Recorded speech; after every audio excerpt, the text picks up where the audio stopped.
여러분 안녕하십니까? 뉴스데스크 원주입니다. 이재명 정부가 출범하면서 대선 공약을 국정과제로 반영하기 위한 각 지자체들의 경쟁이 치열합니다. 원주시도 우리 지역 공약 실현을 요구하며 경쟁에 뛰어들었는데요. 우선순위를 선점하기 위한 원주시의 전략은 무엇인지 조성식 기자가 분석해봤습니다. 원주시는 이재명 대통령의 약속에 주목했습니다. 전체를 위해서 특별한 희생을 치르면 그 특별한 희생에 상응하는 보상을 해야 공정한 세상 아닙니까? 과거 군사도시로 불리던 원주. 대통령의 약속대로 이제 특별한 보상이 이루어져야 한다는 것이 원주시의 주장입니다. 원주시는 한국전쟁 이후 제1야전군 사령부와 미군 부대 캠프롱이 주둔하면서 국가안보를 책임지며 특별한 희생을 감내해온 도시입니다. 이 대통령이 원주 유세지를 혁신도시로 정한 것도 의미 있게 해석했습니다. 강원도의 중심도시 원주는 강원도 경제의 중심도시이고 중부권의 핵심 도시로 번듯하게 자리 잡게 될 것이다. 약속드립니다, 여러분. 참여정부 시절 추진한 국가균형발전 정책의 결과물을 직접 찾았고 이 대통령의 원주 5대 공약 첫 줄에 공공기관 2차 이전이 담긴 만큼 추진 의지가 있다고 판단한 겁니다. 분산 배치가 아닌 전략적인 집중 배치로 혁신도시가 진정한 지역균형 발전의 거점이 되어야 합니다.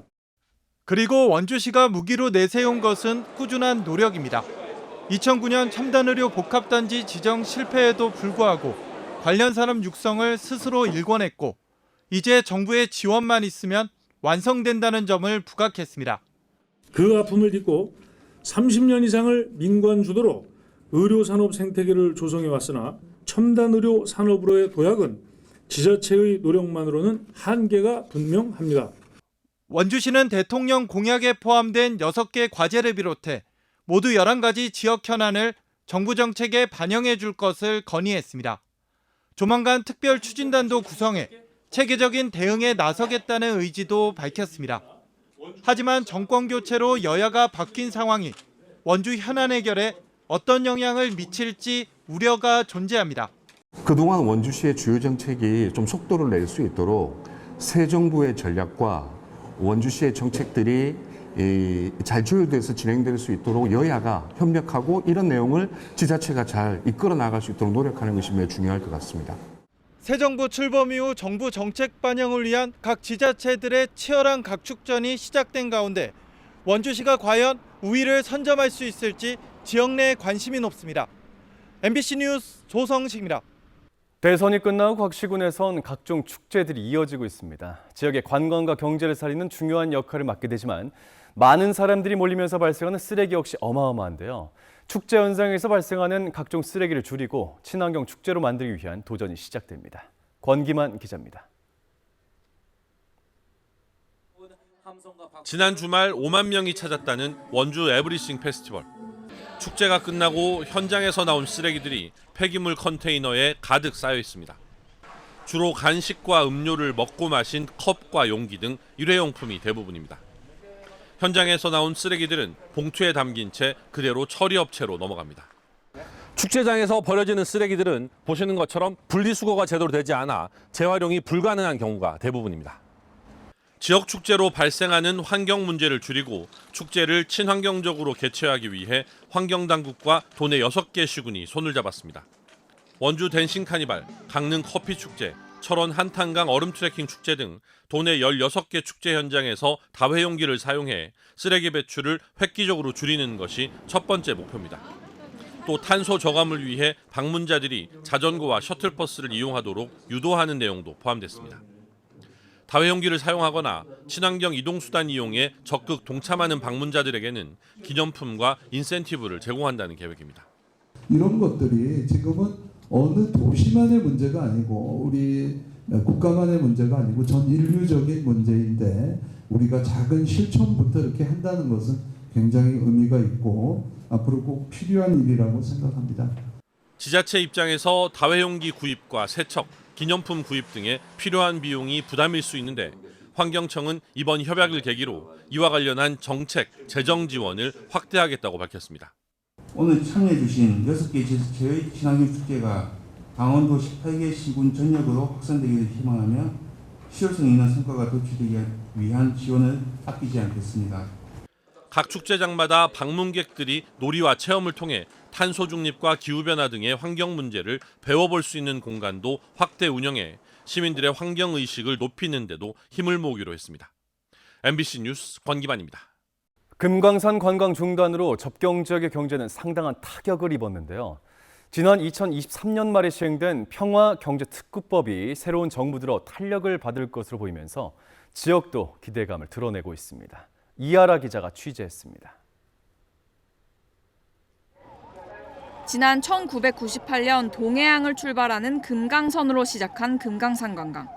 2003년 육로 관광이 시작되며 큰 인기를 끌었습니다. 금강산 관광 신청이 줄을 잇고 있습니다. 지난 18일부터 관광객 모집에 들어간 금강산 관광은 9월분 예약이 5일 만에 10,000명을 넘어섰습니다.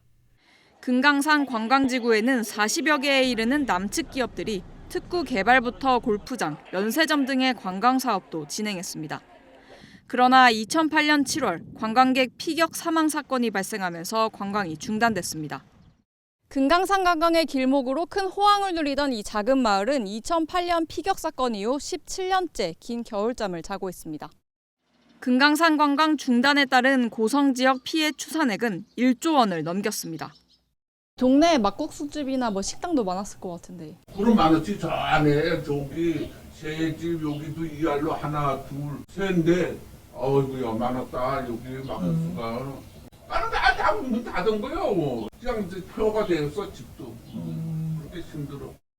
평화경제특구는 소외된 접경 지역을 개발하고 남북 경제 공동체 실현을 위해 통일부가 추진하고 있는 사업인데 지난 4월 기본 구상이 마련됐습니다.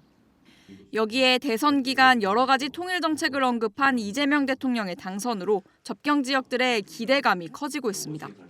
고성군은 고성과 북한 원산, 금강산을 잇는 관광 협력 권역을 만들어 제2의 금강산 관광 중심이 되겠다는 계획입니다. 다른 접경지와 달리 개통 예정인 동해 북부선과 동서고속화철도, 동해고속도로, 그리고 양양국제공항 등의 교통 인프라가 있다는 점도 강점입니다. 금강산 관광을 육로랑 해로 관광을 다 했던 경험이 있어요.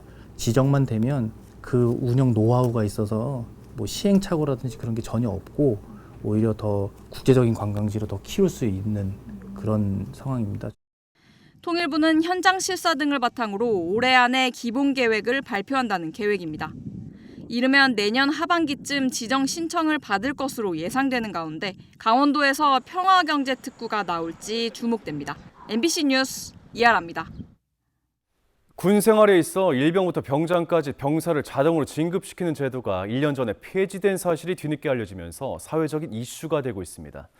국방부는 느슨해진 복무 태도를 개선하기 위한 조치라고 설명했지만 진급이 되지 않으면 병사들의 사기도 떨어질 거란 우려도 나오고 있습니다. 보도에 김준경 기자입니다.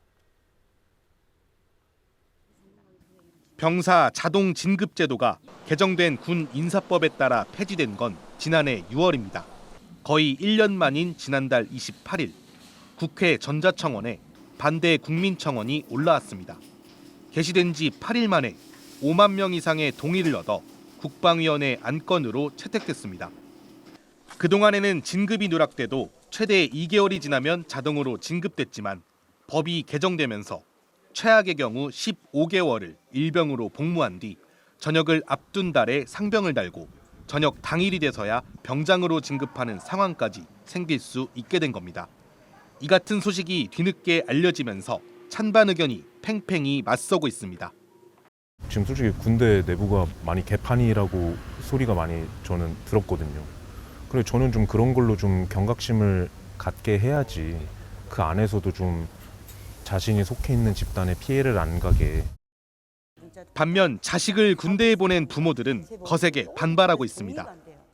가고 싶어서 간 군대도 아니고 가서 이거 진급 누락이 계속 되면 아이 자존심도 많이 상할 거고 그에 대한 또 상처도 많이 받아서. 국방부의 결정 과정에서 공론화 과정이 없었다는 지적도 나옵니다. 국민적 관심도나 중요도를 고려해서 충분한 공청회나 간담회 또는 전문가 세미나 등 이러한 일반 여론과 이거 사회적 파장 등을 신중하게 고려했어야 했는데요. 참 아쉬운 부분이죠. 이에 대해 국방부는 계급별로 필요한 역량을 충족한 만큼 그에 상응하는 계급을 부여하자는 취지라며 전투력 신장과 병사들의 성실한 복무를 위해 자동 진급을 폐지했다고 설명했습니다. MBC 뉴스 김중겸입니다. 강원 특별자치도 출범 2주년을 맞아 특별자치 도민의 날 경축 행사가 오늘 원주 백운 아트홀에서 열렸습니다. 강원 특별자치도는 도교육감과 18명의 시장, 군수, 출향도민 등 1000여 명이 모인 가운데 지난 2년 동안의 특별자치도의 궤적을 설명하고 강원특별법 3차 개정을 통한 미래산업 글로벌 도시 비전을 제시했습니다. 해마다 도청 소재지 춘천에서 열렸던 도민의 날 행사가 올해 처음 원주에서 개최된 데 대해 강원도는 도민 전체의 소통과 화합을 위해서라고 설명했습니다. 강원도는 영서와 영동 구분 없는 통합을 위해 내년 도민의 날 행사는 강릉 개최를 추진하고 있습니다. 지방자치를 공부하는 모임 회원들이 원주시의회 행정사무감사 모니터링에 나섰습니다. 시민정치 아카데미 3기 수강생을 중심으로 구성된 모니터링단은 오는 16일까지 각 상임위별로 현장 방청과 온라인 방청을 통해 행정사무감사 진행 상황을 살펴봅니다. 공익성, 전문성, 성실성의 모니터링 기준을 만들어 의원별 활동을 평가하고 행정사무감사 종료 뒤 결과 보고서와 우수 의원도 선정해 발표하겠다는 계획입니다. 육군 제36사단이 호국 보훈의 달을 맞아 지역 내 참전용사와 보훈단체를 부대로 초청해 기념식을 가졌습니다. 기념식에선 의장대 의장 시범과 각종 공연, 감사편지 낭독, 참전용사의 무용담 나누기 등이 진행됐습니다. 36사단 건강검진 지원단이 참전용사를 대상으로 한방진료와 구강검진 등 의료지원 봉사를 펼치고 지역 사진작가협회에선 제복 입은 참전용사들의 모습을 사진에 담았습니다. 소개받은 지적장애 여성을 강제로 추행하고 감금한 40대 유부남에게 실형이 떨어졌습니다. 춘천지법 원주지원은 지난해 6월 지인의 소개로 원주의 한 노래방에서 지적장애 2급인 피해자를 만나 강제로 추행하고 이튿날 지인에게 피해자를 경기도 오산으로 데려오게 해 감금 추행한 47살 정모 씨에게 징역 3년을 선고했습니다. 거부하는 피해자를 강제로 시외버스에 태우고 폭행했던 지인 김 씨 역시 징역 10개월에 처해졌습니다. 재판부는 지적장애가 있는 피해자의 상태와 범행 경위, 방법을 비춰볼 때 죄질이 중하다며 이같이 판시했습니다. 지금까지 뉴스데스크 원주였습니다.